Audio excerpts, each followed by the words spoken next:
Alam mo bang hindi lahat ng tao na exposed sa krimen sa paligid nila ay nagiging kriminal? Hello ma'am and sir, welcome back to my channel. I'm RCJ4 and welcome to RCJ4 TV Shorts episodes. Alam mo bang hindi lahat ng tao na exposed sa krimen sa paligid nila ay nagiging kriminal? Yes po mga ma'am at sir, tama po kayo ng inyong narinig. May mga tao na hindi mabilis mahawa ng kriminalidad sa paligid nila. Ayon sa social control theory ni Travis Hershey, may mga tao na hindi gumagawa ng krimen hindi dahil mabait sila, kundi dahil may matibay silang koneksyon sa lipunan. May 4 na social bonds na nagpapatibay sa tao para umiwas sa maling gawain. Una, attachment. Kung malapit ka sa pamilya mo, ayaw mong mabigo sila o mapahiya.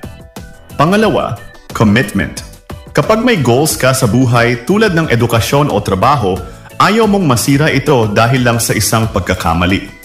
Pangatlo, involvement.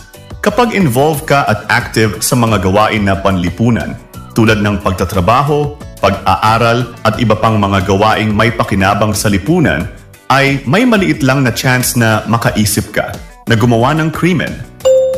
Panghuli, belief.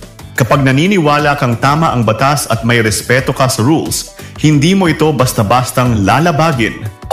Kaya sa theory na ito, ang tunay na protection laban sa krimen ay ang malalim na ugnayan natin sa pamilya, paaralan, at lipunan. Social bonds protect us more than fear of punishment ever could.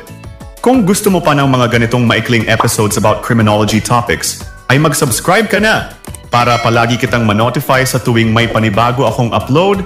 Maraming salamat po at see you on the next episode. Goodbye!